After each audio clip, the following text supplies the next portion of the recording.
So,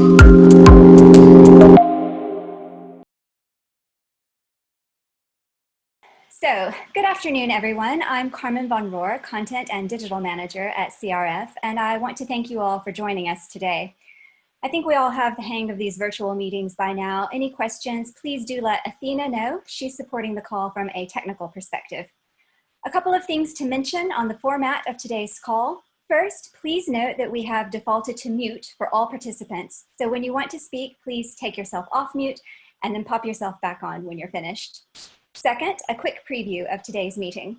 Our special guest, Stephen Frost, founder and CEO of Frost Included and former head of diversity and inclusion for the London Organising Committee for the Olympic and Paralympic Games, will talk to us about emerging issues in diversity and inclusion with a focus on racial ethnic inclusion. Myself and our other special guest, Alastair Procter, CHRO at Mediabrands, will be in discussion about Mediabrands' D&I strategy and their response to the Black Lives Matter movement. We will also have time in breakout rooms and for questions at the end. Today's discussion is supported by a CRF briefing paper that takes a deeper dive into the issues of diversifying diversity and remote inclusion. In fact, many of you on the call I spoke to for the research, so thank you. That paper, along with the post-meeting notes from this session, will be sent to you all next Monday, so do look out for it. And now, without further ado, let's get started. I will hand over to Steve to talk to us about emerging inclusion issues. Thanks a lot, Carmen, and hello, everybody. I hope you are safe and well. I'm just going to give a few moments, a few thoughts on what we've been seeing in terms of emerging issues this year, which has been quite the year, hasn't it? And then I really look forward to the questions and Q&A that follow. My background's been in diversity inclusion for many years, since I had a full head of hair, but particularly in all three sectors, private, public and non-profit. If I think back, for example, to working at Stonewall in 2004 to 7, LGBT issues were then still quite controversial for many companies, and we had to work quite hard to get football clubs and so forth to take them on board. Now, of course, LGBT plus has achieved a level of inclusion that is definitely historic. The same, of course, is not true of race, which is why I think it's important we focus on that in particular right now. This year, of course, has been historic, not simply because of COVID, not simply because of Black Lives Matter, but because of what that's meant for all of us, the way that we work, the way that we live our lives, and the way those things relate to each other. Earlier this month, I was on the phone with Jeremy Farrar, who's the director of the Wellcome Trust and on the government SAGE committee. And he was just reflecting, as a medical scientist, a world-leading medical scientist, that actually the ramifications of COVID, and indeed Black Lives Matter, go far beyond what we think them to be. And then when we look back at 2020, we're going to realize this really was quite an historic year. And are we actually engaging in that year as much as we possibly can to get the benefits of it while we're actually living it? So, for example, we postulate towards the US election in November, we postulate towards Brexit, which will happen in January next year. We postulate toward these world-changing events. And actually, it's possibly COVID and the reactions of us as individuals, as organizations, as entities, that will determine really quite historic events to come. So, in terms of race in particular, I want to acknowledge that as a central theme in diversity inclusion, and particularly my role as a white guy, and as indeed hopefully a white ally. And there's two things I think that I want to put on the table to start with. The first is inclusion. So it's quite clear that we need to include people to have validity and authenticity. So we cannot hope to have a race strategy without involving people of various races. And particularly we've seen through the data that Black folks in particular are experiencing most exclusion in the workplace. So there's got to be that inclusion element. But twinned with inclusion has got to be the burden, who actually does the work. And too often to date, white people have considered race to be a Black or brown issue, whereas actually white people have got a critical role to play in allyship in race, and indeed in educating themselves and taking the majority of the burden, so the burden does not fall on those who are already most discriminated against. In other words, the work, tackling racism, for example, is predominantly the responsibility of those who are least discriminated at to start with. But of course, we need to include people to learn and so forth. So really, it's in that context that I wanted to kind of go through various approaches that we're seeing to diversity inclusion amongst organisations, including many of whom who may be on the call right now. There's a paradigm that I label Diversity 101. Those organisations that are fundamentally doing this because they have to. It's a compliance issue. Now, of course, compliance is critical. I'm not going to downplay that, but it's insufficient. So for example, if we're relying on the gender pay gap to be our gender equality strategy, well, it's no longer a requirement in 2020 because the government's deemed, of course, it's extra work at a time of COVID. So if diversity inclusion in terms of compliance sense becomes optional at times of crisis, what does that actually mean for how seriously we take this? There's a second approach, which I call Diversity 2.0, which is really we do this stuff for stakeholder and marketing reasons. Critically important too, like compliance, but again, insufficient. And indeed, Black Lives Matter has shown us the paucity of some of these approaches. It was phenomenal that Adidas or Adidas and Nike retweeted each other over Black Lives Matter. It was phenomenal to see the response of many organizations in terms of their really profound marketing as a response to Black Lives Matter. But it's insufficient when you peel beneath the marketing and see that often the product remains unchanged. And indeed, for example, in the case of Nike and Adidas, they got a lot of pushback on the fact that it was still vastly white majority run organizations, when indeed a lot of the kind of on-screen activity is black. So the 101 and 2.0 approaches are fine and contribute, but they're insufficient. There's a third paradigm, which is increasingly emerging around true inclusion, which is where I think the most important work lies. And that's where we actually embed this in the design process of what we do. So if you're a pharmaceutical company, it's great to have HR initiatives on diversity inclusion, but it gets serious when you actually influence the diversity of the clinical trials, because that influences the drugs you make when we know that disproportionately Black and brown people are dying from COVID. So that is the kind of profound stuff we want to see in the true design process sense of inclusion. Or take, for example, car manufacture. We now know from a Georgia Tech study in 2016 that all things being equal, cars that are designed by largely white design teams that use camera-based AI technology to be driverless disproportionately bump into Black people rather than white people because they haven't factored in skin tone into the design algorithm. The same is true of automatic taps you might use in a bathroom that take a second or two longer to come on for darker skin tones. This is not only morally really problematic, it's bad design. And so to actually get into the design is a much more profound way we can use HR as the critical base, but go beyond HR to influence what the business actually does. And so it's this third area that I think is the most interesting. And to do work in that third area, we need to think about 5 things. The first is strategy. It's actually embedding it in what we do. If you're a car manufacturer like Volvo, and you're concerned also about the fact that all things being equal in a head-on car crash, women are more likely to die than men, simply because we've used generally male crash test dummies in the design process, we need to actually think about diversity in that process. And Volvo have now made all of their research open source, which is going to fast forward design and inclusion in the car industry, which is a great thing. Whatever industry you're in, how does it tie into what you do rather than just an internal HR process? Secondly, data, being led by the data. Again, we're seeing now at the moment the paucity of a lot of approaches to race to date.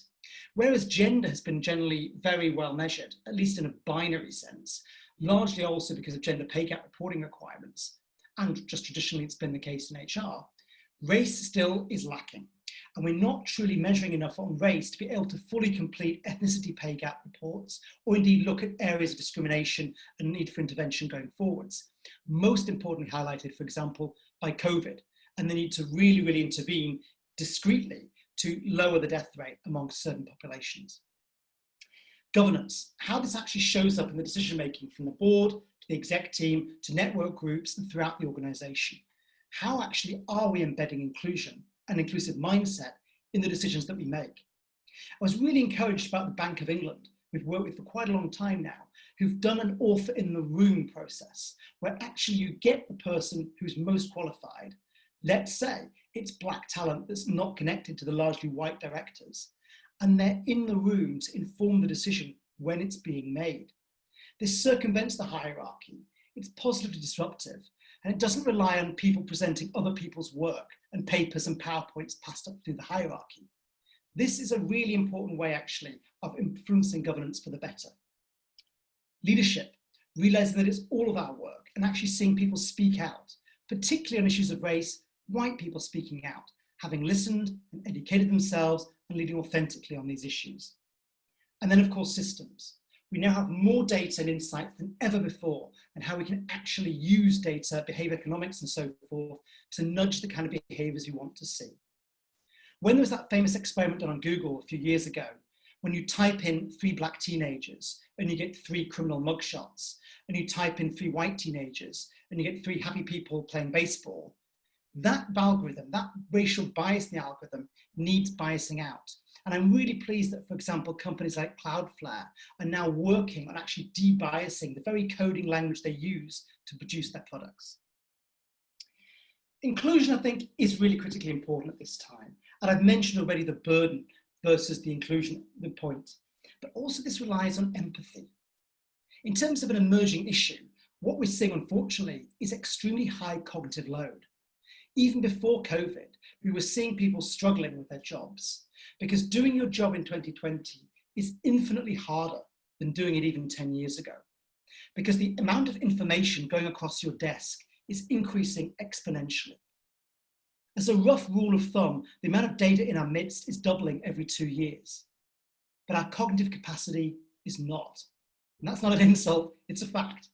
So the gap between what we're expected to process and what we're able to process is increasing ever more. And what do? We work harder, we get another assistant, we pay people more money. But that doesn't do it.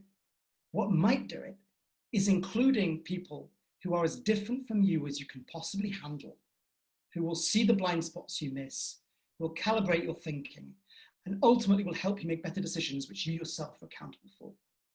That reframing of diversity inclusion is something we're starting to see now as an emerging trend. We've still got quite a long way to go, and it starts with empathy.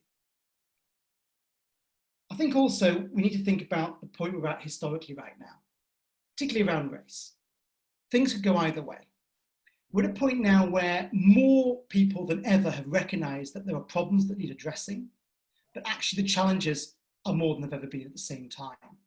And in this era of remote working, those biases could be indulged in the sense there's less checks and balances available to moderate our behavior. And so affinity bias, confirmation bias could run riot. But at the same time, remote working and different flexible blended ways of working could allow us to challenge the hierarchy that perhaps has been part of the problem to date.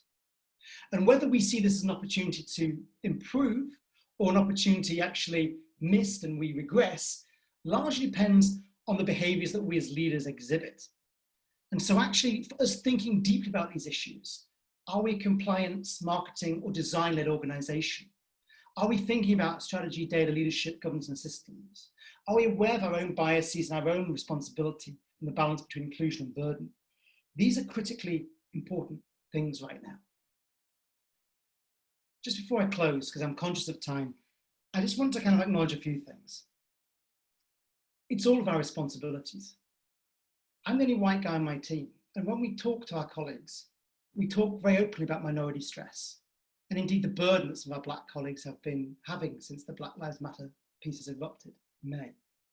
I think how therefore we all, whatever our race, whatever our gender, how we all lead on this issue, how we educate ourselves and play our part, whether it's in supporting network groups, listening, educating, allyship, sponsorship, is really, really important actually. There'll never be enough time, there'll never be enough resources. But one thing that we do have that's an infinite supply, free of charge, and completely within our own control, is our own ability to lead on these issues. So I hope in this context, this historic context, we seize that opportunity and we tackle problems which remained untackled for so long, and we generally make an exciting and positive change to our organisations.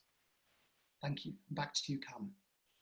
Thank you, Steve, for that really insightful overview. Everyone, we will have time for questions, but for now we're going to go into breakout rooms for about 8 minutes.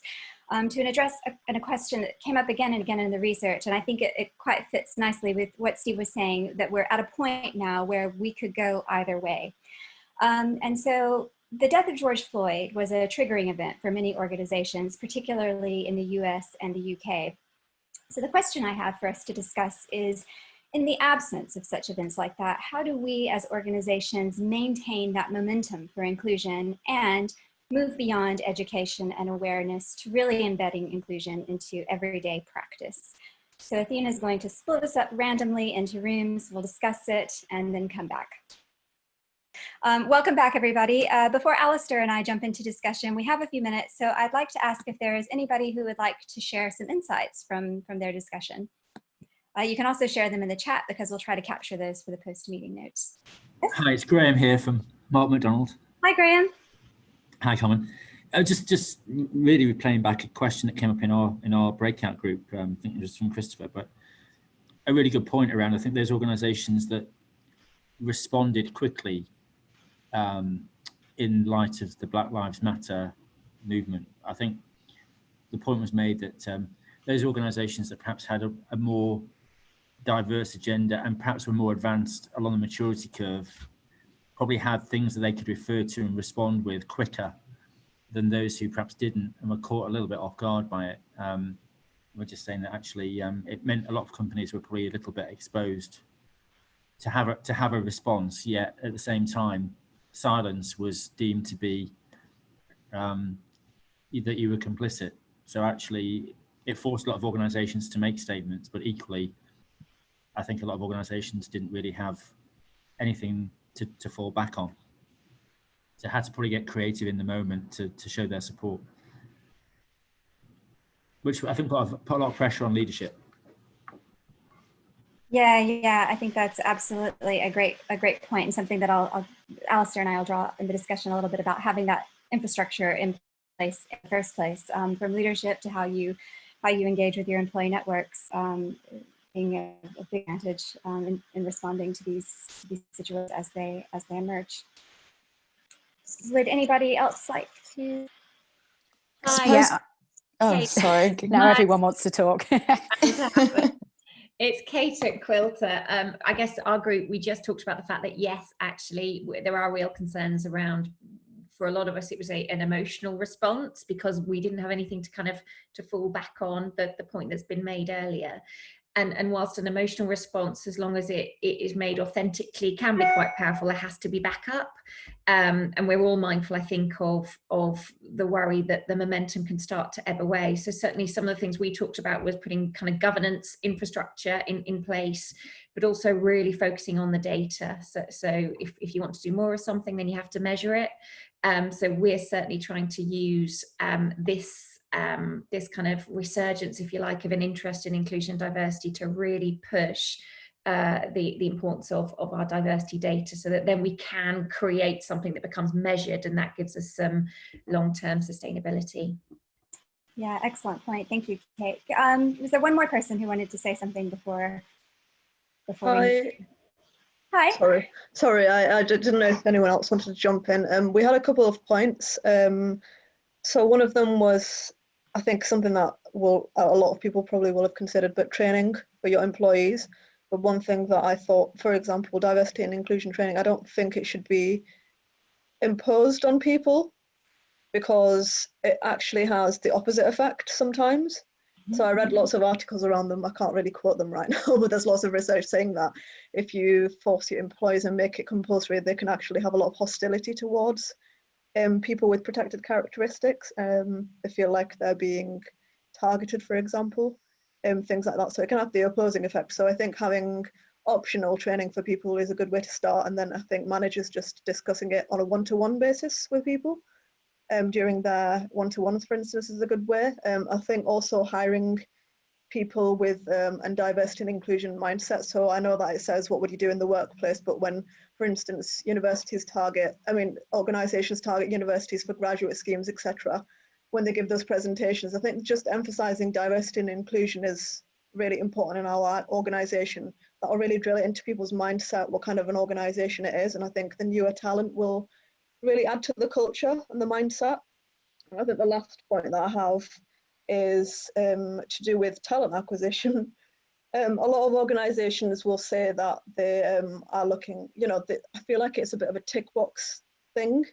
I've had a lot of people say, and because I am in early careers in HR at the moment, and I've done a bit of research into this and come across quite a few people who've said, when I went to an interview, it seemed like they weren't actually interested in hiring me. They just wanted to tick the box. And I've seen lots of LinkedIn posts surrounding this as well. I think that really saddens me, because that's defeating the entire purpose. In fact, instead of being progressive, it's very regressive. So, and I find it difficult to believe that in all careers that there isn't at least a few talented people from all races and ethnicities. It's impossible. So I think just really trying to make yourself aware of the unconscious bias that you have, and trying to realize, that there's probably more than you realize as well. That would really help. Those are some of my points, but I'm sure there's a million more. Thank you. Thanks very much, Afshan. So I'm going to welcome Alastair now, but we'll circle back to this. There'll be plenty more time for questions. So Alastair Procter from Mediabrands, thank you for joining us. Alastair was one of the participants in this research project, and I found the work they're doing at Mediabrands quite compelling. So Alastair, first, could you tell us a bit about Mediabrands and your general strategy for diversity and inclusion? Sure, and thanks very much for having me. Mediabrands, we operate in the marketing communications space. We're a subsidiary of the Interpublic Group, one of the big Marcoms holding companies. So think WPP or similar. And Mediabrands is kind of a sort of sub-holding company. So we have a number of different media agencies and then other strategic business units that are also revenue producing, sitting as part of our organization. Interpublic has other properties like creative agencies, PR, etc. We're about 12,500 employees globally in most major international markets. In terms of our strategy, I think maybe just before I get into that, there are sort of probably 2 or 3 key principles that we've always tried to kind of have in mind when we talk about D&I strategy and activities, and it's worth just me mentioning those. The first one, I think, is and really critical. I think it has to be contextually driven. What your D&I strategy looks like for the US today is going to be by necessity very, very different to how it's going to look in Mumbai or Singapore. Recognizing that where you are in the world, things will be different, and people will be on different journeys. So that's pretty key. In terms of another key point, which I think sort of Stephen sort of referenced earlier, it's around kind of this emphasis on inclusion. We do talk about diversity, equity, and inclusion, but we're focusing much more these days on inclusion, because I think to an extent, if you get the inclusion right, which I think is kind of what Stephen was alluding to, some of these other things take care of themselves to an extent. Just focusing on diversity, which is traditionally, I think, where everyone's gone, because it's the most obvious thing. You see it or you don't see it to an extent. I think sometimes is kind of, sort of chipping away at the symptom, but not necessarily the cause. And then the third thing's around, which has been mentioned already as well by several people, accountability and metrics. So you've got to be able to measure what you're doing and hold people accountable, and it's the only way I think you will ultimately really see tangible progress. So with that said, in terms of our sort of overarching strategy, we've kind of got 4 pillars. We look at people and talent. We look at our clients, and how we're serving up work and for them. We look at our product itself. So, that includes kind of an eye on the consumer, which is the ultimate, I suppose, people we're trying to have an impact on behalf of our clients. It also concerns suppliers. For example, how many of our suppliers are minority owned is a good example. And then finally, community, which is our own internal community and network of allies, advocates, volunteers, and so forth.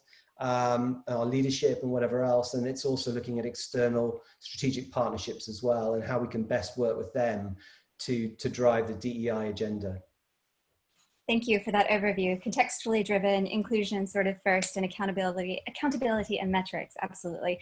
So before we talk specifically about your response to Black Lives Matter, one of the things, as I mentioned, that struck me in our conversation for the research is that you already had leadership commitment and some structural mechanisms in place to drive your D&I strategy forward. Can you talk to us a little bit about that?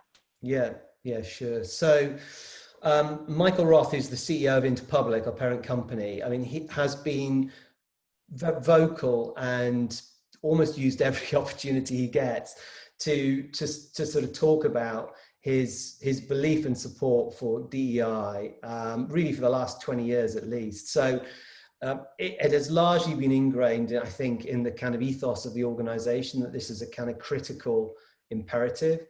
And that has meant that with board support, that when it comes to things like CEO goals for each of Interpublic's agencies or networks, they will have goals each year that relate specifically to DE&I, which means, depending upon the extent to which they either exceed those, meet them, or fail to meet those, they will actually see a material impact on their bonus as a result.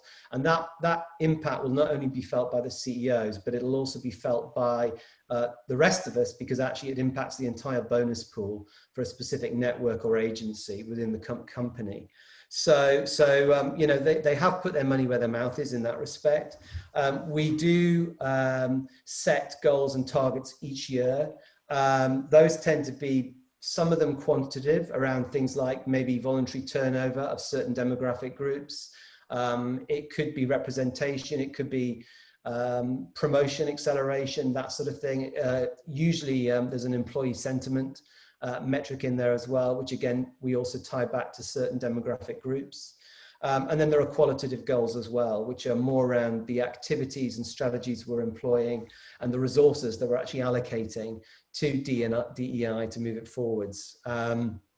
We tend to have, in most of our sizable agencies, we have DE&I dedicated staff. We've also set up a lot of affinity groups, huge amount of awareness raising, training and so forth, although that is evolving as we go. And we've also engaged a third party to conduct pay equity analyses for us we've been doing that for about the last 3 years. And, that obviously, basically puts the spotlight on any inequities that we have. Obviously we then need to then address those. So that's probably, in summary, Carmen, kind of high level what we're up to. Thank you, Alastair. Yeah, very robust approach. So then, many but not all of the organizations I spoke to for this research experienced big reactions from their people to the killing of George Floyd. So I wanted to ask, what was the reaction like at Mediabrands? So I'll talk really, and probably most of the rest of my comments will be mainly around the US versus the rest of the world. It's hard to describe. I mean, and I suppose I should say actually, and to be candid and admit that, I even though, and I've spent, I've been in this role a while, quite a few years, and I typically pre-COVID would spend at least 30% of my working days in the US. So I'm no stranger to those shores. I was surprised, taken aback by the strength of the reaction. And I think that says it all in a way. I mean, therein lies the problem. I'm a, white British guy, sitting in London, not really appreciating the depth of the problem over in that particular part of the world. And therefore, I simply wasn't prepared for the reaction. I mean, I've never seen maybe quite so many kind of, negative reactions in terms of human emotion. I mean, pretty much every negative human emotion you could experience, probably I saw or heard in the course of the weeks and days that followed George Floyd's murder. And, I think part of that was because it was, it really, that all that did, that event, was it was really just the tipping, it was the straw that broke the camel's back. You know, you're talking about centuries of abuse and discrimination.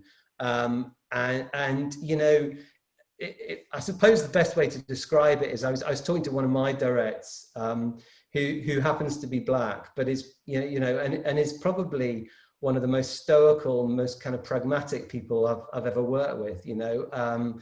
So not one, you know, normally prone to any kind of real, you know, extreme emotion. You know, she kind of just gets on with stuff. And, you know, I was asking her so soon after that how she was coping with it and how she was feeling. And what struck me, she said, you know, you just expect it and you get used to it because it's the way it's always been. It's been like that since I grew up, since, you know, and I think that's kind of what it was. But finally there was something that that broke the camel's back. And you know, what really shocked me, and I'll finish here because I know you've got other stuff to ask me. I think what really shocked me and really upset me was, you know, she said to me, you know, if you've got kids, you know, if they, you know, I've got old teenage kids, you know, she said, if they're going out into town, maybe a slightly dodgy part of town with friends, you probably, you know, have a word of caution for them before they go out and remind them to be sensible. You know, she said, every time as a black parent, your kids go out on the street, you have to warn them to think and think very carefully about how they behave and what they do. And most of all, particularly when they're likely to come up against the police in some shape or form. And, you know, the irony of that in terms of their role and what they're meant to do and the impact that that's having on black people over in the US is just so upsetting. So, you know, I can't describe it. It was unbelievable. Yeah, absolutely. So can I ask just one sort of final two-part question is, how did you respond to that outpouring of grief and emotion at Mediabrands? So what was your response? And then what sort of actions are you taking on the back of that going forward? Okay. So super quickly, we kind of mobilized and we started running what we call safe space sessions for people really just to let them talk and be heard. So they were kind of, you know, very gently moderated. We decided to make them black only, having, again, to Stephen's point earlier, you know, we consulted with some of our key black employees and they felt very strongly that those sessions needed to be black only. So, you know, I think just particularly as we were saying, they were safe. So that was what we did. But we did also at the same time organize ally sessions. I mean, the encouraging thing was the amount of allies who came forwards to express their support and solidarity. But many of them were asking us, you know, I don't know, they were sort of saying, I don't know what to do. I'm not quite sure whether I should say something, not say something. You know, I want to express my support, but I don't quite know how to. I'm worried about upsetting people further. So we ran some ally sessions as well, which were slightly more structured and facilitated around, you know, how best to approach this with others. You know, if you were not a person of color or a black person yourself. We produced some toolkits. We produced a manager's toolkit. We did another one on microaggressions, which we distributed. And then I think key to much of the initial response and what had so much of an impact was the leadership. And to give them their credit, you know, they really mobilized and, you know, they were holding town halls, and really making themselves accountable and really addressing the whole thing full on. I mean, they weren't shirking. I mean, they went straight at it.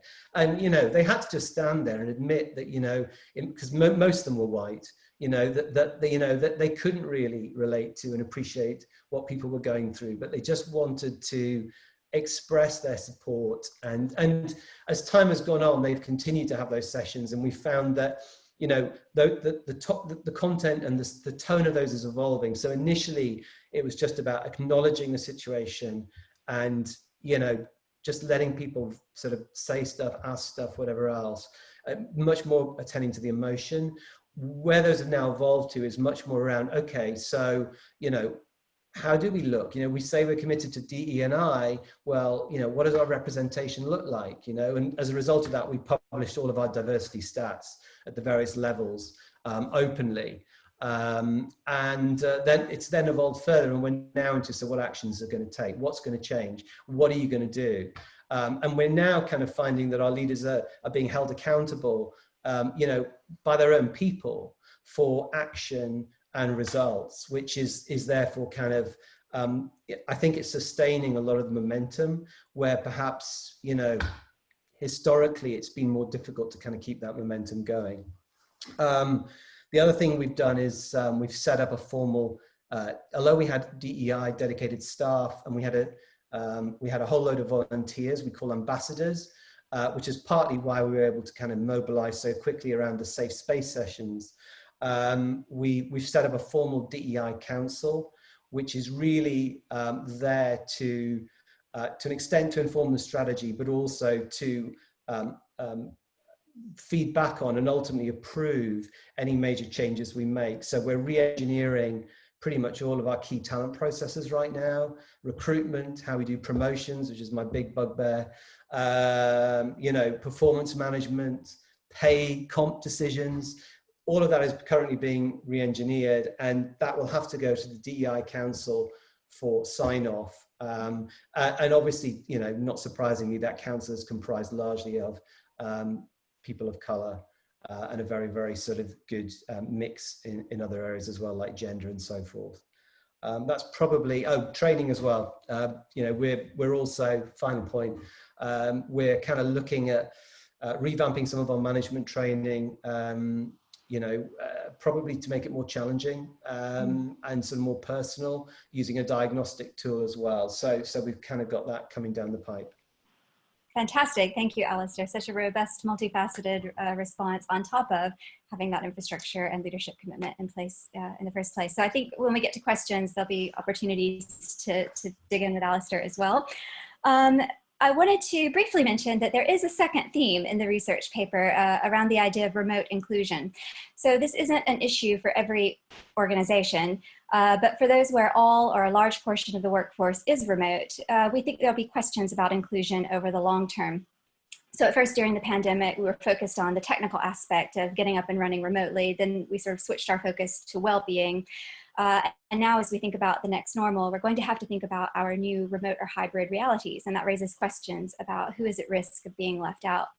And the burden for fostering inclusive practices while remote largely falls on line managers. So in the paper, we look at what very practical actions can be taken to ensure that we are running meetings, communicating, forging connections, and developing inclusively in both remote and hybrid environments. So we don't really have time to dive into that any deeper today, but I did want to put it on everyone's radar for when the paper comes out to take a closer look at some of the advice around that. And now I think we have about 13, 14 minutes left. So I wanted to sort of open it up to everyone, and let's just dive in and have time for questions for Steve, for Alastair, for myself, for each other. Does anyone want to have a go? Hello, can I jump in? Yes, please. Thank you, really great session. I've actually got a question for Steve because funnily enough, Steve, I've been reading your book and I've just been reading about what you were doing at the London 2012 Olympic Games. Sorry, my phone's going. And I was wondering with Tokyo, sorry about that, with kind of the Tokyo Games being postponed, how do you think that the skills from the London Games have been transferred into Tokyo's game? And do you think that kind of their no difference, show difference, D&I kind of idea will kind of be as effective and sustainable in legacy-wise as the London Games? Crikey, thanks, Alice, for that question. It's a biggie. I'll have it in more depth offline, and thanks for reading the book. So I think there's a few things. One is the official answer, right? So after the London Games, there's a thing called OGKM, which is Olympic Games Knowledge Management, where we were the first time that diversity inclusion was a full function of the Games Organising Committee, and it was put into that process to then go on to, you know, Tokyo and then Paris and then LA. So that's the kind of official answer, that it will be embedded as a part of a systems process. However, the unofficial answer is, of course, it depends on the leadership and it depends on the cultural context of the games happening. And for example, in Rio, there was a lot of passion for this subject, but they had bigger problems in terms of would the games actually even happen. With Tokyo, they were again very passionate about the topic, but the cultural context there is so different. There were some managers whose answer to diversity inclusion for example, even in gender diversity, was to automate, right? The solution to a lack of immigration or gender equality would be to use robots. So very different cultural contexts. With Paris and with LA, it's really interesting. Paris is a bit of controversy right now with its new logo, which is some people view as quite sexist. But I mean, they're starting to try and do a few things behind the scenes. But LA, who just launched their brand last week, are full throttle on diversity inclusion. And definitely working with them is a joy to hopefully see that continue. So a bit of a mixed bag. Officially, yes. Unofficially, depends on the cultural context and what have you. But I hope that there are some things that will endure, such as they did from London. Thank you. Thank you, Alice. Thank you, Steve. Does anybody else want to jump in with a question for Steve or Alastair or myself? Hi, it's Kate at Quilter. I'd love to ask a question to Alastair, if that's all right. So I've recently joined Quilter as their head of inclusion and diversity, and we've made some good progress, I think, in terms of visibility around LGBT+ and racial inclusion. But what I'm interested in understanding is that that's almost like a moral response, you know. So a lot of the managers are kind of standing up and saying this is wrong, and I'm gonna listen, I'm gonna educate myself, and then I'm gonna work out how we can actively support. The issue around gender, though, hasn't gone away, and there seems to be less of a kind of a moral and emotional response. What I'm trying to do is I'm trying to shift some of the thinking towards actually this should be a commercial imperative too. So it's moral and it's commercial. But my managers are jumping on the moral, and that's starting to kind of create divisions, ironically, around some of the inclusion conversations that we're having. So just any insights you have around that would be helpful. It's interesting, actually, because, you know, I would say when I was talking to Carmen, you know, my observation of our company has been that, you know, we were banging for many years the commercial imperative around DE&I and talking about the business impact. And you can't, I mean, there's so many stats out there, you really can't refute that anymore. I mean, it's absolutely overwhelming. But I think, you know, and we were making incremental gains each year, but they were quite small. And I think we were sort of okay with that. And actually, to be honest with you, it has now been the moral issue that has just put it on the radar like no time before, where incremental gains are just no longer acceptable. And I think it's getting that across to leaders, and leaders getting hold of that I have seen has made such a difference to the way we can get traction and get buy-in and support, which means in turn that certainly from an HR talent perspective, we can be much more aggressive about the sorts of plans and proposals that we put forward, you know, because I think hitherto we were kind of maybe partly our fault. We were almost scared to kind of push the envelope too far for fear of, you know, just pushback. Whereas I think now the gate is open. So I'd be interested to see what Stephen has to say about this as well. My feeling is, you know, if they're jumping up and down on the moral side, well, use that and use the energy from that. But I think you probably need to be strong as you can and use that moment to challenge them and say, yes, you know, and it's absolutely right to focus on race, but actually there's another demographic here that, you know, also needs attention. And I think obviously, you know, as a woman yourself, you know, you've got a vested interest in a sense, or you could be accused of having that. I would see if you can find one or two key male supporters and allies who are willing to stand up and actually maybe deliver the message, you know, as well or instead of, that may have, I mean, it's a bit cynical, but it may have more impact as well. But I'd be interested to hear what Stephen had to say as well, to be honest with you. Thank you. Thanks, Alastair. Hi, Kate. Well, first of all, great that you're doing what you're doing. It's an important time. I think a couple of things just to build on what Alastair said. I mean, number one, I think, is the drivers. You know, what do people care about, right? So people might care about profit, commercial. They might care about their ego, reputation.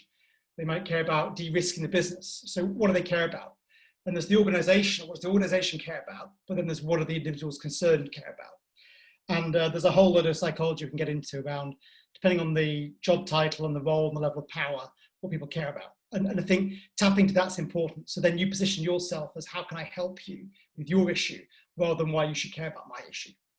So there's that. And then I think the other way is around framing it. So when you talk about gender, for example, or race, whatever, I mean, it's important to get into intersectionality, right? That we're all of these things. We all have a gender, we all have a race, we all have and I think that the critique of a lot of gender work in the past might have been that it was perceived as white women. And so it kind of ignored race or disability or sexuality. And of course, gender is still critically important, right? We live in a systemically sexist society still. But of course, I think recognize the diversity of gender and using an intersectional approach might be a way of bringing more people on board rather than feeling that it's a series of competing interests. You know, I still talk to organizations who say, well, we can do this year and then this next year and what have you. But even, for example, the race conversation, right, this year, I mean, Black folks are gay and straight, rich and poor, you know, male and female. And I think understanding that nuance is really important. And then I'd agree with what Alastair said about the message and the messenger, right? And thinking about who you are and who you need to get on board and who delivers the message, and then partnering with key people to keep the issue alive on the table. Thank you. Really helpful. Thank you. Pleasure. Thank you, Kate, Alastair, and Steve. I think we have time for a couple of more questions. There is one in the chat. I'm curious, it's from Nina Forsberg. I'm curious about experiences, and Steve, I'm gonna bat this one toward you, just so you know. I am curious about experiences around how to create meaningful momentum around inclusion and diversity in a multi-country business. We spoke a lot about this challenge in our group and about how different countries will have different focuses and interests in this area and how to address it best so that it's valuable for everyone. Do you have any thoughts on that? Yeah, well, thanks, Carmen, and thanks, Nina, as well for the question in the first place. I think, yeah, I mean, essentially, there are some things which are universal. So bias, in and out groups, right? Systematized ways of exclusion and inclusion. These are universal. It doesn't matter if we're talking about Mongolia, Saudi Arabia, France, or the UK. But then, of course, there are things which are very locally specific and culturally contextual. So, for example, even on data, you know, you're encouraged under the Equality Act to monitor diversity data in the UK. You're not allowed to in France. So I think even that nuance in legislation, let alone culture, is really important. I mean, ways that we've approached it with the Olympics or with, you know, multi-country consulting firms or multinationals is to have this overarching framework. So these are the organizational values, standards, and so forth we expect. I mean, very pertinent with, for example, the John Boyega controversy this morning, where, you know, John Boyega was used in some markets, but not in China, right? I mean, to have that kind of context, but then to be much more bottom up in the local markets. So whether that's through network groups, local diversity councils, local legislation to come up. And then we had like one overall global strategy, but it was actioned in very different ways. So clearly, for example, Pride was celebrated very differently in the UK and the US to how it was in Saudi Arabia or Nigeria. But then similarly, you know, they could lead on gender issues and stuff, but still be very inclusive and intersectional. So top down, bottom up, and then allow people to have a stake in it. And happy to go into more detail offline if helpful. Fantastic, thank you. Thank you. I think we have time for one more question if anybody wants to. There are lots of you, so somebody has to have something. Carmen, it's Francis here. I wonder if I could ask some. Hiya, how are you? One of the things I'm really wrestling with, and I'd love kind of views on, is so intersectionality is great. I think what we're really wrestling with is where there's the kind of conflict, I guess, between trans rights and women's rights that is starting to kind of emerge. And it's the first time I've certainly kind of come across a point where there's like a kind of direct conflict between the interests of two protected groups. And I'd just be really interested in any views on it. I feel like I'm also very conscious that's 2 minutes before the end of the session, but any thoughts, guidance, views would be really welcome. That is a very, very interesting question. Does anybody want to dive in with a view before we sign off?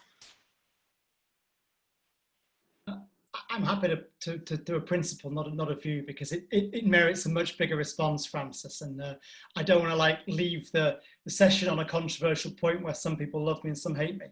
I think for me that goes back to a fundamental principle, which actually the UN tries to do in its D&I work, that the responsibility of all of us is to get away from division, competing interests, either or, and work towards inclusion, right? So in terms of the trans feminist debate, you know, talking to people on all sides of this debate, at the end of the day, would we all benefit from flexible working? Yes. Would we all benefit from less racist societies? Yes. Would we all benefit from less sexist organisations? Yes. And so I think focusing on those things that are going to benefit all of us is a way to actually enlarge the pie. And then when there's a bit more, quite frankly, goodwill and generosity and empathy on the table, then we can get into the specifics. Thank you, Steve. That's great, thanks, Steve. I'm conscious that we're out of time, so I have to say goodbye to everyone and thank you for joining us. Please note that the content will be made available on demand. The link will be included in the post-meeting notes, so do look out for those, along with the briefing paper itself, which goes into a lot of this in more detail. That'll come by email early next week. If you have any feedback on the session, please let myself or Athena know. And finally, very quickly, I would like to briefly mention that next year, CRF is going to be launching a new diversity, inclusivity, and well-being community. It'll be a place where we can gather to discuss emerging issues and learn from each other with virtual discussions, events, and research outputs. So the community is going to be co-led by myself and my colleague Melissa. We'll be reaching out in the near future with more details about it, but also please see a note in the post-meeting notes and in the briefing paper and in our 2021 CRF program preview, or just reach out to myself or Melissa if you would like more details or you're interested in joining. And thank you all for your time and have a lovely day.